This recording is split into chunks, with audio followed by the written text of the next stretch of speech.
Welcome to the Manager Lab, where we delve into the increasingly dynamic world of talent management. In each episode, we will unravel key insights, break down the most relevant books and articles, and provide actionable tips to optimize your approach in developing and retaining top talent. Stay tuned for a deep dive into the art, science, and strategy of unlocking your team's full potential. Let's enter the Manager Lab. Today's episode is based on the insightful Harvard Business Review article, "The Best Leaders Embrace the Role of Supporting Character." Now, at first glance, the title feels almost backwards. Most leadership advice focuses on how to become more influential, more visible, more confident, or more strategic. Essentially, how to become the star. But this article flips the script. The core idea is this. Great leaders don't need to be the hero of every story. They create the conditions for other people to shine. And honestly, that mindset shift can completely transform a manager's effectiveness, because the leaders people remember most are rarely the ones who dominated every meeting, had all of the answers, or made everything about themselves. They're the leaders who made other people feel capable, trusted, seen, elevated. The leaders who walked into a room and somehow made everyone around them better. That's what supporting character leadership is really about. Not shrinking your influence, but multiplying it. So think about the best manager you've ever had. Chances are, when you describe them, you probably won't say, "They were always the smartest voice in the room." You'll probably say things like, "They believed in me," or "They gave me opportunities when no one else saw them." "They helped me grow," or "They had my back," or "They made me feel really important to our team." That's supporting character leadership. And ironically, those leaders often become more respected, not less, because people naturally follow leaders who help them become better versions of themselves. Now, here's the trap that many managers unintentionally fall into. They think leadership means being central to everything. So they solve every problem. They answer every question. They dominate discussions. They jump into every conflict. They approve every decision and unintentionally become the bottleneck. The theory of constraint falls on their neck. At first, it can feel even productive. The team depends on them. Things move very quickly. People seek their guidance constantly. But over time, something dangerous happens. The team's capability plateaus, because when the leader is always the main character, everyone else becomes an extra. And high-performing people eventually disengage when they don't have room to contribute meaningfully.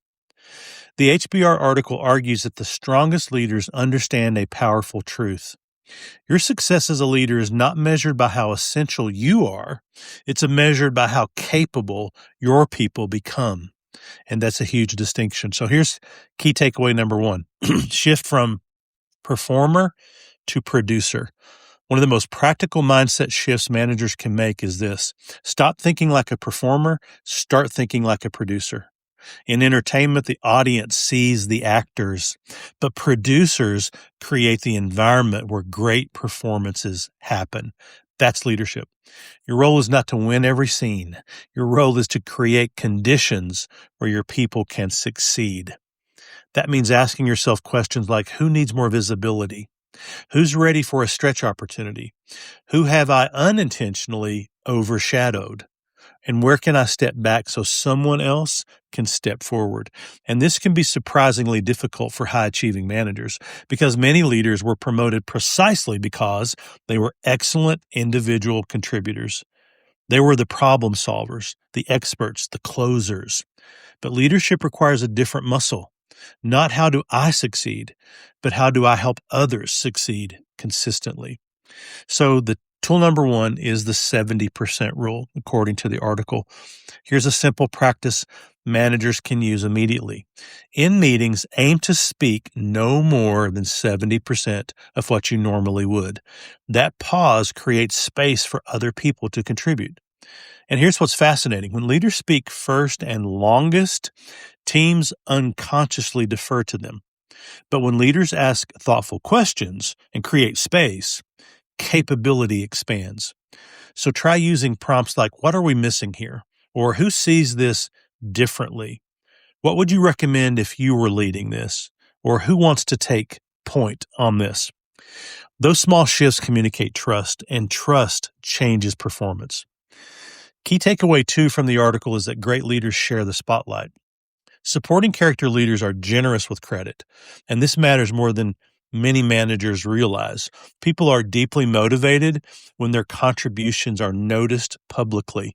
Yet many leaders accidentally absorb recognition, not maliciously, just unintentionally. A senior leader compliments the project, and the manager responds, "Thanks, we worked really hard on that," emphasizing we. But imagine instead, honestly, Sarah drove the strategy and Marcus solved a huge operational issue halfway through. That maybe takes 5 seconds extra, but to employees, it means everything because people repeat behaviors that receive recognition. So the tool here is called the recognition redirect. And it's a leadership habit worth building. Every time you receive praise for a team accomplishment, redirect specific credit to individuals. Not vague praise, specific praise. Instead of great job team, say Jennifer handled the customer communication brilliantly under pressure. That specific sort of recognition creates a lot of clarity, confidence, and momentum. And over time, it builds a culture where people feel seen, not just managed. Key takeaway number 3 is to develop people before you need them. Supporting character leaders are constantly preparing others for bigger moments, not because it's convenient, because it's responsible leadership. Weak managers hoard opportunities because they fear losing relevance. But strong leaders develop successors. They delegate meaningful work. They let people lead presentations. They invite team members into strategic conversations, and they coach instead of rescue. And yes, sometimes people will struggle. That's part of growth. One of the hardest things for managers is allowing someone to learn through imperfection rather than stepping in too quickly. But if leaders rescue constantly, employees never build confidence. So the tool that the article mentions here, they'll call it I'll handle it with coaching questions, or replace I'll handle it with coaching questions. Sorry about that. The next time someone brings you a problem, resist immediately solving it. So instead ask, what options are you considering here? What do you think the best next step is? What support do you need from me? What's your recommendation? That does 2 things. It develops critical thinking skills, and it communicates belief in the employee's capability. And belief is incredibly powerful. Many people rise to the level of confidence their leader places in them. And here's the last takeaway. Humility creates psychological safety. The article touches on something many teams desperately need right now. Leaders who don't need to always appear flawless. Supporting character leaders are comfortable saying, I don't know. You may have a better idea. I was wrong about that. Or teach me your perspective. That humility creates psychological safety. And that's one of the most strongest predictors of team effectiveness. The Google Aristotle project showed us that. Why does this work? Because when people feel safe, they speak up sooner, they share concerns faster, they innovate more freely, and they collaborate more honestly. Teams become smarter when leaders stop acting like they must perform or personally contain all of the intelligence in the room. So, perhaps the most important idea from this particular article is that supporting character leadership is not passive leadership. It's deeply intentional. You're still setting standards, driving accountability, and making difficult decisions, but you're doing it with the mindset that leadership is not about elevating your own importance. It's about elevating the capability and confidence of other people. And ironically, those leaders often create the strongest cultures, highest engagement, and the most sustainable performance over time because people thrive around leaders who help them grow. So as we close today, here's a challenge for this week. Ask yourself this question at the end of each day. Did I create more dependence on me today or more capability in others? That one question can completely reshape your leadership style over time because the best leaders are not remembered for how brightly they shined alone. They're remembered for how many other people shined because of them. Well, thanks for listening. And until next time we meet in the Manager Lab, do good work.